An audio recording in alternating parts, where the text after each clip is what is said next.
सभी प्रेम से बोलो भगवान विष्णु की जय। आप सभी का हमारे YouTube चैनल त्योहार गाइड पर स्वागत है।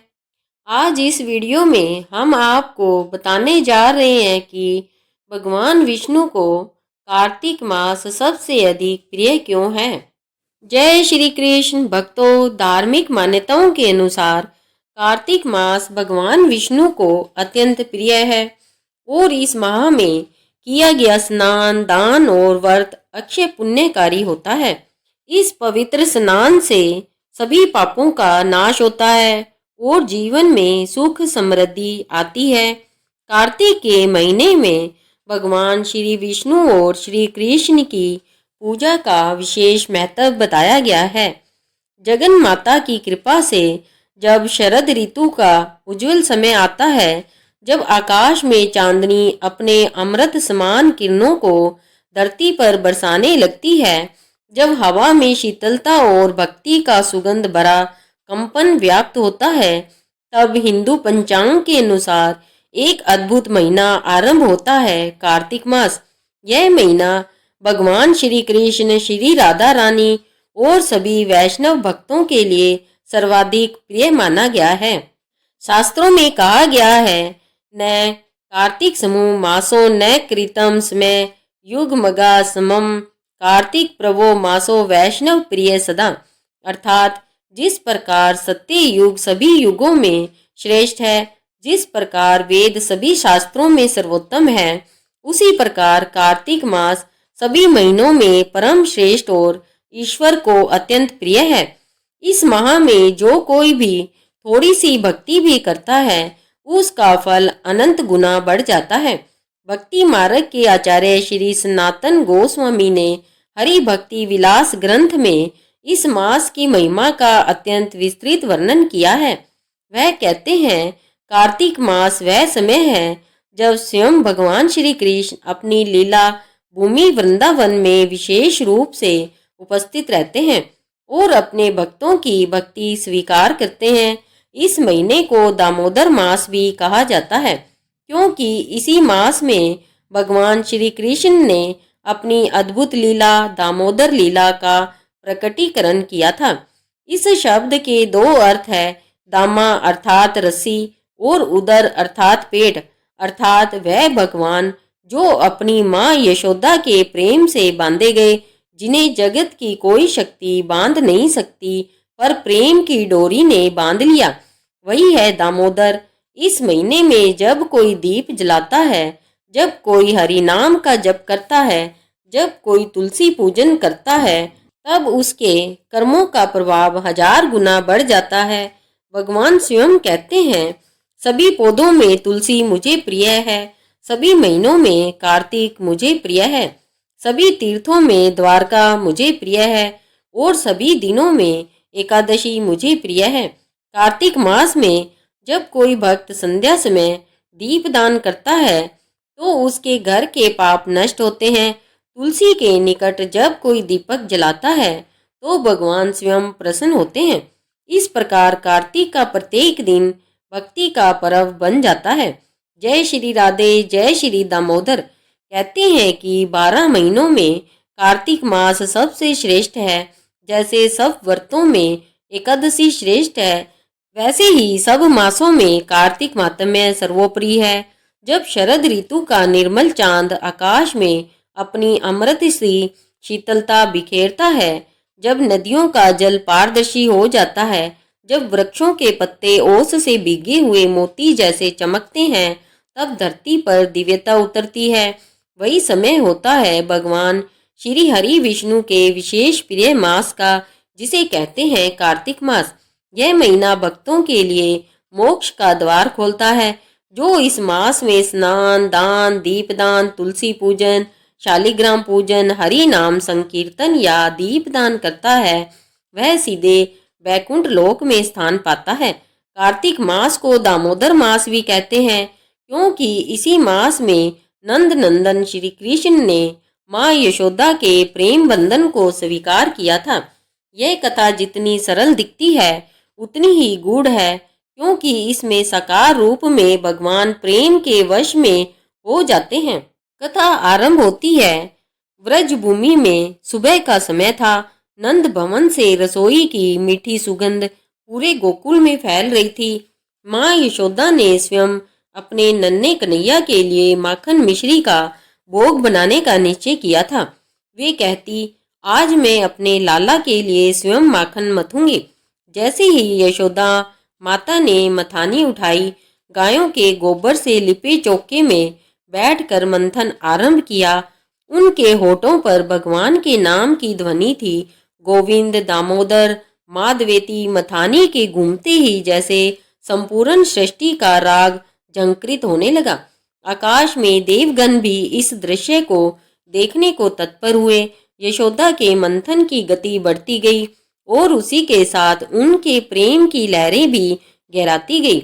उधर नन्हे श्री कृष्ण अपनी माँ के स्नेह को देखने लगे। वे माखन के लोभी तो थे, पर माँ के प्रेम के भूखे उससे कहीं अधिक थे। जब यशोदा माता क्षण भर के लिए दूध की ओर देखने लगी, तो लाला धीरे से घुटनों के बल रेंगते हुए उस मटकी के पास पहुंचे जिसमें ताजा माखन रखा था। उन्होंने छोटी सी मुट्ठी डाली और आंखें चमक उठी। जैसे ही उन्होंने माखन मुंह में रखा, वैसे ही ब्रह्मांड का सार उनके भीतर समा गया। क्योंकि वह माखन मात्र माखन नहीं था, वह प्रेम का प्रतीक था, वह भक्त भाव का सार था। जब माँ यशोदा लौटी तो देखा कि माखन आधा गायब और चारों ओर निशान, छोटे छोटे चरण चिन्ह, जिनसे पता चलता था कि कोई छोटा चोर यहाँ आया था। यशोदा मुस्कुराई और बोली, अरे मेरे नटखट लाला, फिर से माखन चुरा लिया तूने। वे धीरे धीरे पीछे पीछे चली, जब तक कि उन्होंने श्री कृष्ण को देखा। उनके होठों पर माखन लगा था और वे गायों के बच्चों को भी माखन खिला रहे थे। यशोदा ने झूठ मूठ क्रोधित होकर कहा, अरे तूने फिर चोरी की। कन्हैया डरने का नाटक करने लगे। उनकी आंखों में एक साथ शरारत और मोहकता थी। यशोदा दौड़ी और कन्हैया इधर उधर भागे। घर का सारा आंगन इस दौड़ से जैसे आनंदमय हो उठा। अंततः माँ ने उन्हें पकड़ लिया। अब प्रश्न था, सजा क्या दी जाए। यशोदा ने कहा, आज तो तुझे बांध दूंगी ताकि फिर चोरी न करे। उन्होंने रस्सी उठाई, पर जैसे ही बांधने लगी, रस्सी हर बार 2 अंगुल छोटी पड़ जाती। माँ का श्रम बढ़ता गया, पर भगवान की लीला अद्भुत थी। जगत के स्वामी जो संपूर्ण ब्रह्मांड को अपने नाभि कमल में धारण करते हैं, वे आज एक साधारण बालक के रूप में माँ के प्रेम के आगे झुक रहे थे। देवता इस दृश्य को देख विस्मित थे। नमो दामोदराय कहते हुए वे नतमस्तक हो गए। अंत में जब माँ का शरीर पसीने से तर हुआ, उनका स्नेह और करुणा चरम पर पहुंची, तब भगवान ने सोचा, अब मेरी माँ का श्रम व्यर्थ न जाए। पसीने से लथपथ यशोदा थक गई। उनके माथे पर जल की बूंदें चमकने लगी। उनके श्रम को देखकर स्वयं भगवान का हृदय पिघल गया। उन्होंने सोचा, माँ ने मेरे लिए इतना परिश्रम किया है, अब मुझे उनके प्रेम के आगे झुकना चाहिए। और तभी रस्सी जुड़ गई। माँ ने उन्हें मूसल से बांध दिया और उसी क्षण भगवान दामोदर ने अपने को बांधने की अनुमति दी। यह था वह क्षण जब अनंत ब्रह्मांडों के स्वामी अपने भक्त के प्रेम से बंध गए।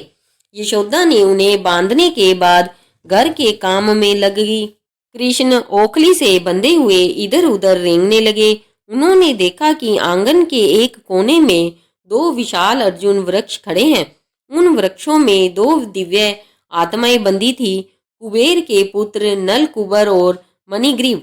वे पहले अत्यंत गर्वीले थे और एक बार नारद मुनि के श्राप से वृक्ष बन गए थे। भगवान ने सोचा, माँ ने मुझे बिना कारण बांधा, अब मैं भी किसी को मुक्त करूं। उन्होंने ओखली को खींचा और दोनों वृक्षों के बीच ले गए। एक झटका दिया तो वृक्ष गिर पड़े और उनके अंदर से 2 तेजस्वी देवता प्रकट हुए। उन्होंने भगवान को प्रणाम किया और बोले, हे प्रभु, आपने हमें मुक्त किया, हमें सच्चे मार्ग पर लाया। हमें यह वर दीजिए कि हम सदैव आपके चरणों की सेवा में रहें। भगवान मुस्कुराए, बोले, जाओ, अब तुम पुनः अपने दिव्य लोक में लौटो, पर सदा यह स्मरण रखना कि प्रेम ही वह शक्ति है जो मुझे भी बांध सकती है। वृक्ष गिरने की आवाज सुनकर गोप गोपियां, नंद महाराज और स्वयं यशोदा दौड़ कर आए। उन्होंने देखा पेड़ गिर गए पर कृष्ण सुरक्षित है।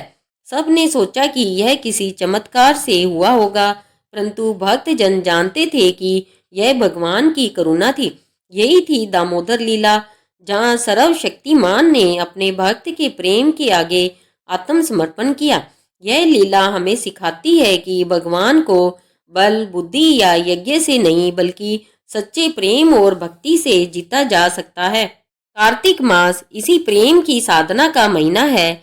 यह दृश्य केवल एक कथा नहीं, यह अद्वितीय रहस्य है, जहाँ परमात्मा अपने भक्त के प्रेम के आगे बंध जाते हैं। माँ ने माखन की चिंता छोड़ दी और कन्हैया को सुलाने लगी, और तभी वहां नारद जी प्रकट हुए। उन्होंने सोचा, देखो, जो विश्व के स्वामी हैं वे आज बांध दिए गए हैं। प्रेम ने ईश्वर को पराजित कर दिया। वे बोले, जय हो व्रज की नारी के प्रेम की। तभी आकाश में एक दिव्य वाणी गूंजी, जो कोई कार्तिक मास में दामोदर भगवान की पूजा करता है, दीपदान करता है और यह कथा श्रवण करता है, उसे जन्म जन्मांतर के पापों से मुक्ति प्राप्त होती है। कहते हैं इसी कारण से इस मास में दीपदान का विशेष महत्व है। कार्तिक के प्रत्येक दिन भगवान दामोदर को दीप अर्पण करने से असंख्य पाप नष्ट होते हैं। पद्म पुराण में लिखा है कि कार्तिक स्नान करने वाला व्यक्ति यज्ञ, व्रत, दान और तीर्थ स्नान का समस्त फल एक साथ प्राप्त करता है। ब्रह्म वैवर्त पुराण में तो यहाँ तक कहा गया है कि कार्तिक मास में केवल हरे कृष्ण नाम का उच्चारण भी व्यक्ति को मुक्ति का अधिकारी बना देता है। अब कथा का प्रवाह आगे बढ़ता है। दामोदर बंदन की यह लीला केवल गोकुल की घटना नहीं थी, यह विश्व को यह सिखाने आई थी कि भगवान को पाने का मार्ग प्रेम और विनम्रता है। जब जब कार्तिक पूर्णिमा आती है, तब तक दामोदर भगवान के स्मरण से संपूर्ण वायुमंडल पवित्र हो उठता है। ब्रज की तट दीपों से सजती है, गोपियां हर द्वार पर तुलसी दल चढ़ाती है और बालक बालिकाएं दामोदराष्टकम गाती है। नमामि ईशम सचिंदानंद रूपम लसत कुंडलम गोकुले भ्राजमानम यशोदाभ्यो लूकला दावमानम परामृष्टम अत्यंततो दृष्टय गोगाप्या। यह श्लोक ही उस दिव्यता का सार है कि भगवान दामोदर के चरणों में वह शक्ति है जो भक्त को अपने आलिंगन में ले लेती है। यही कार्तिक मास का आरंभ था और इसके साथ खुलता है उस भक्ति का द्वार जो तुलसी विवाह, शालिग्राम पूजन और अंत में कार्तिक पूर्णिमा तक हमें दिव्यता से जोड़ता है। आगे इस कथा में हम सुनेंगे कैसे इस पवित्र मास के अंत में तुलसी माता का विवाह स्वयं श्री हरि विष्णु से होता है, कैसे आकाश और पृथ्वी उस दिन मिलन का उत्सव मनाते हैं और कैसे कार्तिक पूर्णिमा की चांदनी स्वयं मोक्ष की किरण बनकर चमकती है। जय श्री दामोदर, जय श्री तुलसी महारानी। कहते हैं कि कार्तिक मास के शुक्ल पक्ष की एकादशी से लेकर पूर्णिमा तक का समय अत्यंत पवित्र होता है। इसे भीष्म पंचक भी कहा जाता है, जिसमें 5 दिन भगवान विष्णु की आराधना विशेष फलदायी होती है और इन 5 दिनों के समापन पर आती है वह रात्रि जो समस्त देवताओं का उत्सव है, जिसे कार्तिक पूर्णिमा कहते हैं। यह रात्रि केवल चंद्रमा की ज्योति से नहीं, बल्कि भक्तों की भक्ति से भी आलोकित होती है और इस दिन होती है एक दिव्य स्वर्गीय घटना, तुलसी विवाह। इस विवाह की कथा अत्यंत पवित्र और मोहक है, क्योंकि इसमें स्वयं भगवान हरि विष्णु विवाह के वर बनते हैं। बहुत काल पूर्व की बात है, विष्णु भगवान की सेवा में सदैव तत्पर एक महान तपस्विनी थी तुलसी देवी। उनका जन्म राजा धर्म ध्वज की पुत्री के रूप में हुआ था। वे अत्यंत सुंदर, सती स्वरूपा और परम भक्त थी। बचपन से ही वे भगवान विष्णु के ध्यान में लीन रहती। उन्होंने कठोर तप किया। वर्षों तक उन्होंने केवल जल पर जीवित रहकर हरि नाम का जप किया। उनके तप से ब्रह्मांड कंपित हो उठा। ब्रह्मा जी प्रकट हुए और बोले, तुलसी, तुम्हारे तप से प्रसन्न होकर मैं वर देता हूँ, जो चाहो मांगो। तुलसी ने कहा, हे प्रभु, मैं तो केवल एक ही वर चाहती हूँ कि भगवान विष्णु स्वयं मेरे पति बने। ब्रह्मा मुस्कुराए, बोले, तथास्तु, परंतु तुम्हें पहले एक अन्य जन्म में शंखचूड़ नामक असुर के साथ विवाह करना होगा, जो स्वयं विष्णु का अंश है। फिर जब वह मारा जाएगा तब तुम शाप से मुक्त होकर विष्णु से विवाह करोगी। समय बीता और तुलसी का जन्म गंधर्व कन्या के रूप में हुआ। उन्होंने शंखचूड़ नामक असुर से विवाह किया, जो अत्यंत बलशाली और शिव भक्त था। वह इतना पराक्रमी था कि देवता तक उससे भयभीत रहते थे। उसने भगवान शिव से वरदान पाया था कि जब तक उसकी पत्नी तुलसी पतिव्रता रहेगी तब तक उसे कोई पराजित नहीं कर सकेगा। तुलसी अपने पति के प्रति अटूट निष्ठा रखती थी। उनके तप और पतिव्रत से शंखचूड़ अजय बना रहा। देवगण भयभीत होकर श्री हरि विष्णु के शरण में पहुंचे। बोले, हे प्रभु, शंखचूड़ के अत्याचार से त्रिलोक त्रस्त है, कृपया कर हमें रक्षा दे। विष्णु मुस्कुराए, यह लीला तो मेरे नियोजन का ही भाग है, क्योंकि तुलसी को मुझे प्राप्त होना ही है। तब उन्होंने ब्राह्मण का रूप धारण किया और शंखचूड़ से धर्म चर्चा करने लगे। फिर एक दिन उन्होंने उसी के रूप में जाकर तुलसी के पास प्रवेश किया। तुलसी ने जब उन्हें अपने पति के रूप में देखा तो क्षण भर में उनका पतिव्रत भंग हुआ। उसी क्षण शंखचूड़ युद्ध भूमि में मारा गया। तुलसी को जब सच्चाई ज्ञात हुई, वे क्रोधित हो उठी। हे विष्णु, आपने छल किया, मेरे पतिव्रत को तोड़ा, अब आप पत्थर बन जाएंगे। विष्णु ने शांत भाव से कहा, तुम्हारा क्रोध भी तुम्हारे प्रेम का ही रूप है। तुलसी, तुम्हारा शरीर नदी बन जाएगा, जिसे लोग गंगा के समान पूजेंगे, और तुम्हारा रूप मेरे चरणों में सदा रहेगा।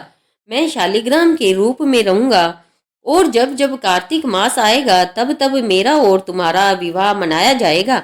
यहीं से प्रारंभ हुई तुलसी विवाह की परंपरा। कहा जाता है कि इस दिन यदि कोई भक्त तुलसी और शालिग्राम के विवाह का आयोजन करता है तो उसे वही फल प्राप्त होता है जो कन्यादान के समान है। कार्तिक शुक्ल एकादशी से लेकर पूर्णिमा तक तुलसी विवाह का उत्सव चलता है। लोग तुलसी चौरा को सजाते हैं, दीपों की पंक्तियां जलाते हैं और भगवान विष्णु व तुलसी का विवाह वैदिक विधि से संपन्न करते हैं। जब मंगल गान गूंजता है, श्री तुलसी माता की जय, श्री शालिग्राम भगवान की जय, तब ऐसा लगता है जैसे स्वयं बैकुंठ लोक पृथ्वी पर उतर आया हो। तुलसी विवाह केवल एक रीति नहीं बल्कि आध्यात्मिक मिलन का प्रतीक है। यह बताता है कि जब भक्ति, तुलसी और परमात्मा विष्णु का संयोग होता है तभी संसार की पूर्णता होती है। यही कारण है कि इस विवाह के साथ ही चातुर्मास का समापन होता है और देवता अपने लोकों में लौटते हैं। कार्तिक पूर्णिमा इस उत्सव का चरम क्षण होती है, जब चांद पूर्ण रूप से चमकता है और भगवान के मंदिरों में अखंड दीप मालाएं जलती है। वृंदावन, द्वारका, पुरी, उज्जैन, हरिद्वार, पुष्कर, हर पवित्र भूमि उस रात स्वर्ग समान हो जाती है। कहते हैं कि पुष्कर में इस दिन ब्रह्मा जी स्वयं प्रकट होते हैं। जो कोई कार्तिक पूर्णिमा की रात्रि में पुष्कर स्नान करता है वह ब्रह्मलोक का अधिकारी होता है। जो गंगा या यमुना में स्नान कर दीपदान करता है वह अनंत जन्मों के पापों से मुक्त हो जाता है। रात्रि के समय जब चांद अपनी पूर्ण कलाओं से प्रकट होता है तब प्रत्येक भक्त अपने घर के द्वार, छत, आंगन और तुलसी चौरा में दीपक जलाता है। ये दीप केवल प्रकाश नहीं फैलाते बल्कि यह संकेत देते हैं कि हे प्रभु, मेरे हृदय का अंधकार मिटाओ। कहा गया है, दीपम ज्योतिर्हरिम स्मर्त्वा दीपम ये प्रज्वालयत तस्य पापम शम याति दीपम जन्मनि जन्मनि। अर्थात जो दीप जलाते हुए भगवान विष्णु का स्मरण करता है उसके पाप जन्म जन्मांतर तक के नष्ट हो जाते हैं। कार्तिक पूर्णिमा की रात देव दीपावली भी कहलाती है, क्योंकि इस दिन देवता स्वयं काशी में उतरकर दीप दान करते हैं। गंगा किनारे जब हजारों दीप तैरते हैं तो ऐसा प्रतीत होता है जैसे स्वयं स्वर्ग धरती पर उतर आया हो। उस समय ध्वनि गूंजती है, हर हर गंगे, जय जय शंभो, जय श्री दामोदर। उस दृश्य में केवल प्रकाश नहीं, भक्ति की आभा होती है जो प्रत्येक आत्मा को ईश्वर के समीप ले जाती है। कथा कहती है कि उसी रात भगवान श्री हरि स्वयं क्षीर सागर से निकलकर अपने भक्तों के बीच आते हैं और उनके द्वारा किए गए दीपदान को स्वीकार करते हैं। तुलसी माता आकाश में झुकती है और शालिग्राम भगवान मुस्कुराते हैं। यह मिलन केवल दो आत्माओं का नहीं बल्कि संपूर्ण सृष्टि का है, जहाँ भक्ति और भगवान का संगम होता है। इसी समय गोकुल, मथुरा और वृंदावन में रासोत्सव भी प्रारंभ होता है। श्री कृष्ण अपने गोपियों के साथ रास रचाते हैं। चंद्रमा अपनी शीतल ज्योति से वृंदावन को स्नान कराता है और वातावरण में केवल माधुर्य और प्रेम की गंध फैलती है। कहते हैं कि कार्तिक पूर्णिमा की रात जो भक्त रास लीला का श्रवण करता है वह जन्म जन्म के मोह से मुक्त हो जाता है। रास का रहस्य यह है कि हर गोपी को लगता है कृष्ण केवल मेरे साथ है, और यही भक्ति का सार है। जहाँ प्रेम इतना गहन हो जाता है कि द्वैत मिट जाता है।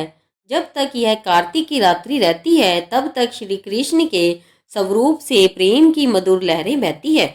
यही वह रात है जब आकाश, धरती और हृदय तीनों एक साथ हरि में विलीन हो जाते हैं। इसी के साथ यह रात्रि भीष्म पंचक का समापन भी करती है। भीष्म पितामह ने कहा था, जो कोई कार्तिक मास के इन 5 दिनों में भगवान विष्णु का पूजन करता है वह अवश्य ही मृत्यु के समय मुझे स्मरण करेगा और मोक्ष पाएगा। अतः भक्त जन इस दिन उपवास, दान और दीप दान करते हैं और भगवान के चरणों में समर्पित होकर कहते हैं, तमेव माता च पिता तमेव, तमेव बंधुश्च सखा तमेव। रात्रि के अंतिम प्रहर में जब चंद्रमा धीरे धीरे अस्त होने लगता है तब भक्त गंगा जल से स्नान कर तुलसी पत्र अर्पित कर भगवान दामोदर से प्रार्थना करते हैं, हे प्रभु, जैसे आपने माँ यशोदा के प्रेम से स्वयं को बांध लिया वैसे ही मेरे हृदय को भी अपने प्रेम से बांध लीजिए। और तभी अनुभव होता है एक अदृश्य आशीर्वाद का, जैसे स्वयं श्री हरि विष्णु कह रहे हो, हे भक्त, जो कार्तिक मास में मेरा स्मरण करता है वह मेरे परम धाम में आता है। जो दीप जलाता है उसका जीवन प्रकाशमय हो जाता है। इस प्रकार तुलसी, शालिग्राम विवाह और कार्तिक पूर्णिमा का उत्सव केवल एक पर्व नहीं बल्कि जीवन का गूढ़ संदेश है। जहाँ प्रेम, भक्ति और प्रकाश मिलते हैं वही परमात्मा का निवास होता है। जय श्री हरि, जय श्री दामोदर, जय श्री तुलसी महारानी। कार्तिक मास का समापन अब अपने चरम क्षण पर पहुंच चुका है। यह वह पवित्र समय है जब आकाश में पूर्ण चंद्र अपने तेज से जगमगाता है, गंगा तटों पर दीपों की पंक्तियां झिलमिलाती है और भक्तों के हृदयों में भगवान श्री हरि की भक्ति का सागर उमड़ पड़ता है। इस पावन अवसर को भीष्म पंचक कहा गया है, जो कार्तिक शुक्ल एकादशी से प्रारंभ होकर कार्तिक पूर्णिमा तक चलता है। इन 5 दिनों में जो कोई उपवास, स्नान, दान और हरि नाम संकीर्तन करता है उसे पूरे कार्तिक मास के व्रत के समान फल प्राप्त होता है। यह काल भगवान विष्णु के परम रूप दामोदर की उपासना का समय है और यह वही समय है जब भीष्म पितामह ने कुरुक्षेत्र के युद्ध के बाद अपने प्राणों को रोककर उत्तरायण की प्रतीक्षा में सूर्यदेव की ओर मुख कर श्री कृष्ण का स्मरण करते हुए जीवन का उपसंहार किया था। इसलिए इसे भीष्म पंचक कहा जाता है। यह तप, संयम और स्मरण का पर्व है। कथा कहती है कि जब महाभारत का युद्ध समाप्त हुआ और भीष्म पितामह बाणों की शैया पर पड़े थे तब श्री कृष्ण स्वयं अर्जुन के साथ उनके पास पहुंचे। पितामह ने पूछा, हे माधव, युद्ध का कारण समाप्त हो चुका है परंतु मेरे मन में एक शंका है, अब मैं क्या करूं? शरीर तो युद्ध में भस्म हो चुका है पर आत्मा अभी भी आपके दर्शन के लिए तड़प रही है। श्री कृष्ण ने मुस्कुरा कर कहा, पितामह, तुमने धर्म का पालन जीवन भर किया, अब केवल मेरा नाम स्मरण करो और इस कार्तिक मास के पवित्र पंचक में उपवास रखो। अपने प्राणों को पूर्ण ज्ञान में स्थिर करो और तुम साक्षात मोक्ष को प्राप्त करोगे। तब भीष्म ने अपनी समस्त चेतना श्री कृष्ण में लीन कर दी। कहा जाता है कि जब उन्होंने वासुदेव का नाम लिया उसी क्षण उनके शरीर से तेज का ऐसा प्रकाश निकला कि पूरा कुरुक्षेत्र प्रकाशित हो उठा। उस समय स्वयं देवगण पुष्प वृष्टि करने लगे। यही कारण है कि इस पर्व को भीष्म पंचक कहा गया। यह स्मरण का, आत्मा शुद्धि का और श्री हरि के नाम में विलीन होने का पर्व है। जो कोई इस पंचक के 5 दिनों में भगवान दामोदर का पूजन करता है वह अपने भीतर की समस्त वासनाओं और अंधकार को जला देता है। कहा गया है कि यह कार्तिकेय दामोदरम प्रज्वाल्यम दीपम समर्पेत तस्य जन्म सतम पापम नश्यति दामोदर प्रिय, अर्थात जो कार्तिक में दामोदर भगवान को दीप अर्पित करता है उसके 100 जन्मों के पाप नष्ट हो जाते हैं। इस मास का प्रत्येक दिन एक साधना का रूप है। यह स्मरण का, आत्मा शुद्धि का और श्री हरि के नाम में विलीन होने का पर्व है। जो कोई इस पंचक के 5 दिनों में भगवान दामोदर का पूजन करता है वह अपने भीतर की समस्त वासनाओं और अंधकार को जला देता है। कहा गया है यह कार्तिकेय दामोदरम प्रजावल्य दीपम समर्प्यते तस्य जन्म शतम पापम नश्यति दामोदर प्रिय, अर्थात जो कार्तिक में दामोदर भगवान को दीप अर्पित करता है उसके 100 जन्मों के पाप नष्ट हो जाते हैं। इस मास का प्रत्येक दिन एक साधना का रूप है। प्रभात में स्नान, मध्याह्न में जप और संध्या में दीपदान। प्रातःकाल गंगा या किसी भी पवित्र नदी में स्नान कर ओम नमो दामोदराय नमः का जप करने से समस्त क्लेश दूर होते हैं। कहा गया है कि जब कोई भक्त कार्तिक स्नान करता है तो देवता उसके ऊपर अमृत छिड़कते हैं।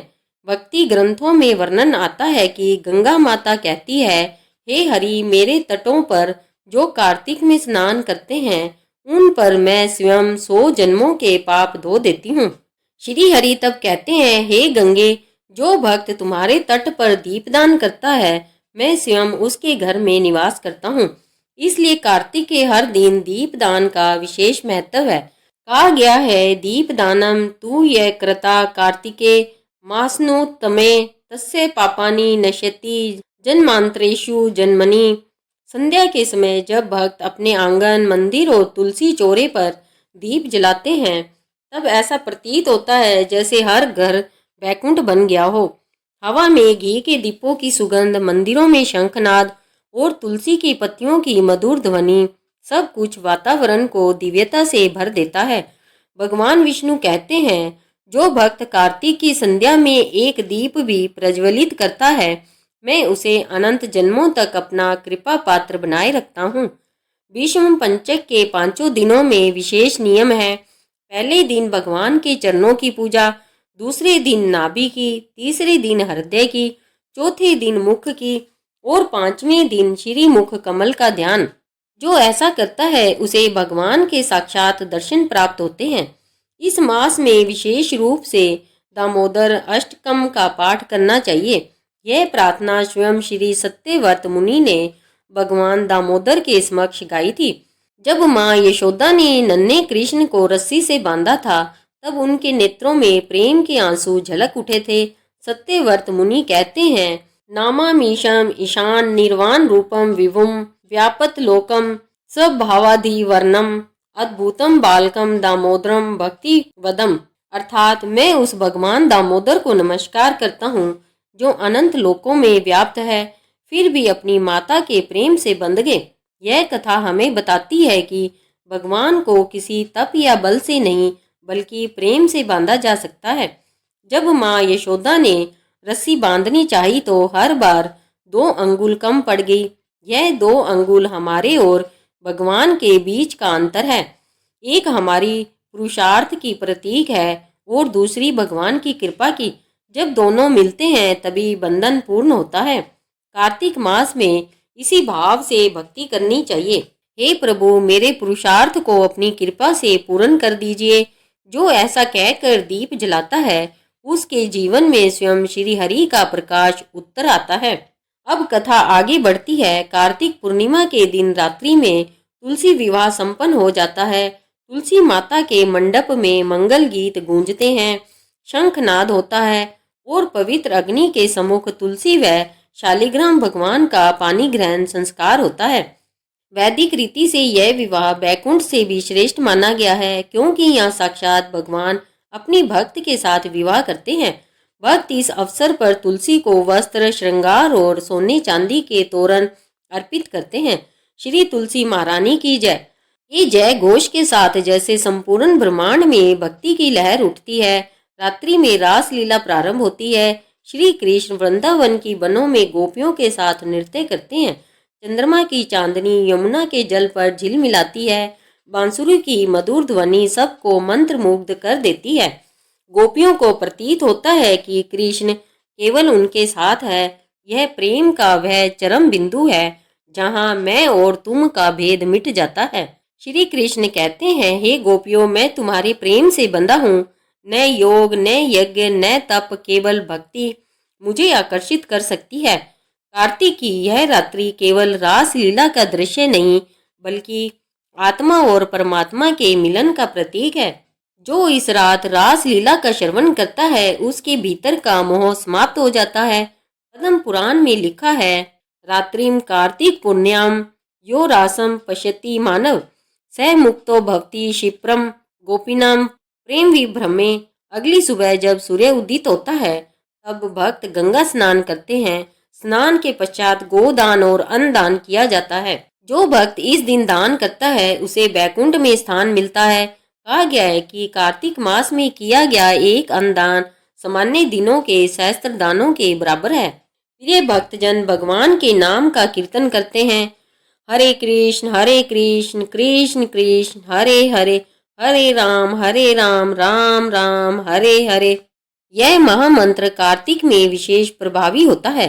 भगवान स्वयं कहते हैं, जो कार्तिक मास में मेरा नाम जप करता है, मैं उसके कर्मों का भार अपने ऊपर ले लेता हूँ। और जब रात्रि का अंत आता है, तब भक्त भगवान से कहते हैं, हे दामोदर, जैसे आपने यशोदा के प्रेम से स्वयं को बांधा, वैसे ही मेरे हृदय को अपने प्रेम से बांध लीजिए। इस प्रकार कार्तिक मास समाप्त होता है, पर इसका प्रभाव पूरे वर्ष रहता है। यह मास हमें सिखाता है, प्रेम ही परम साधना है और भक्ति ही सबसे बड़ा यज्ञ है। कहा गया है कि जब कार्तिक का दीपक बुझता है, तब भी उसकी ज्योति आकाश में हरि के चरणों तक पहुंचती है। गंगा की लहरें तुलसी को प्रणाम करती है, तुलसी भगवान को प्रणाम करती है और भगवान अपने भक्तों को आशीर्वाद देते हैं। हे मेरे भक्त, तुम्हारा जीवन अब मेरे प्रेम से आलोकित रहेगा। यही कार्तिक मास की महिमा है। जब हर दीपक प्रेम का प्रतीक बन जाता है, हर स्नान आत्मा की शुद्धि बन जाता है और हर नाम जप मोक्ष का मार्ग बन जाता है। इसलिए संत कहते हैं, कार्तिक मास में जो भक्ति करता है, वह स्वयं श्री हरि के साथ नृत्य करता है। जय श्री दामोदर भगवान की, जय तुलसी महारानी की, जय श्री हरि विष्णु की, जय श्री राधे माधव की। प्रेम से बोलिए जय श्री हरि विष्णु। ऐसे ही और भी रोचक और आध्यात्मिक वीडियो के लिए चैनल को सब्सक्राइब कर ले। दोस्तों, आपको ये कथा कैसी लगी, कृपया कमेंट कर जरूर बताएं। वीडियो पसंद आया हो तो लाइक करें और अपने दोस्तों के साथ शेयर करें। कमेंट बॉक्स में जय श्री कृष्णा लिखना ना भूलें। फिर मिलते हैं एक और वीडियो के साथ। तब तक के लिए आप सभी का धन्यवाद। इस वीडियो को अंत तक देखने के लिए आप सभी का धन्यवाद। जय श्री कृष्णा।